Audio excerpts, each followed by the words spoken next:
I'm going to try, with your help, to paint a more accurate picture of this student loan situation than perhaps has been otherwise painted, as you might imagine, by the rest of the media. So the background here is, correct me if I'm wrong on any of this, if Congress doesn't do anything, interest rates will double July 1st. So the rate is 3.4%. It's going to go up if nothing is done.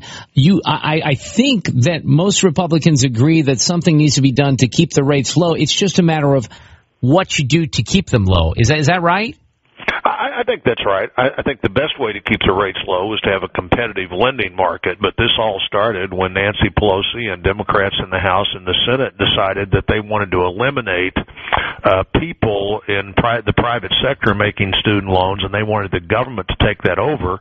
And then it got substantially worse when President Obama and people working for the health care bill said, and by the way, we're going to make some profit on that at 6.8%. Let's take some of that profit and use it to subsidize the president's health care plan.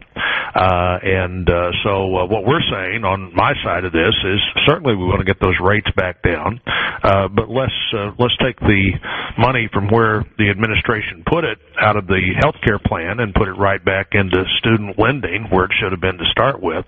Though what should have happened to start with is the government shouldn't have totally blown up the private sector system that really was competitive. And, if you could borrow money at 1% and loan it to a student for 3% or 2%, that's what you did during the days of that kind of student lending. But the administration didn't want to do that. So, but here's how the story is being written now, that Republicans want to pay for this by cutting from a health care fund that promotes preventative care. That sounds like you guys are, why would you do that? You're trying to hurt people again. Well, of course they would want it to sound like that, but what really happened was that they were using money from students to fund health care for other people. Now, is that what we want to do? I would think not.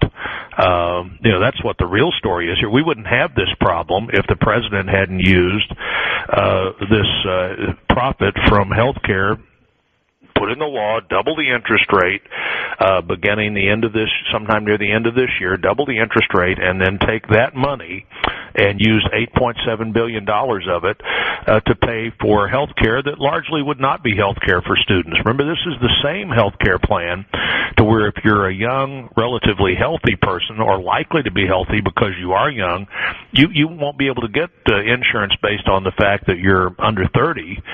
They eliminated the possibility for community ratings so that everybody has to pay insurance as if they were older and likely not to be well because you're taking money from young people again to pay for health care for other people, which is just one of the things that's wrong with the president's health care plan. One of the many things. All right, so what happened, Senator Blunt, what was the vote on earlier today? The vote was totally anticipated, Mark, and I'm sure you anticipated it too.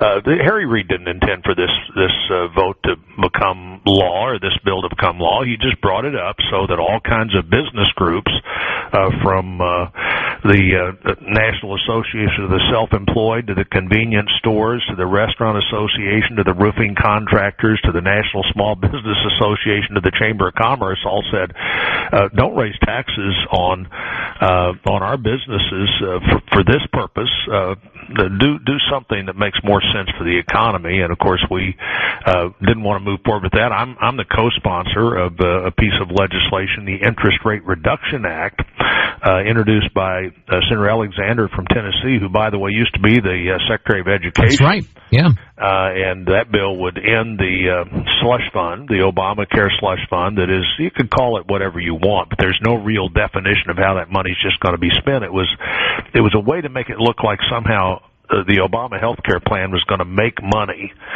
and it's not going to make money. It's going to cost money, and we'd eliminate that slush fund and put the savings into pay. But do you have any concern? Look, the bottom line is this is a political trick to make you guys look bad, and it looks like, because I think that you get the impression, if you just listen to the media coverage of this and not dig any deeper, which, let's face it, most people don't unless you're listening to a show like this, that you guys are against keeping these rates low and that there's nothing more to this story. So they know it polls well, and they think they have a winning political issue.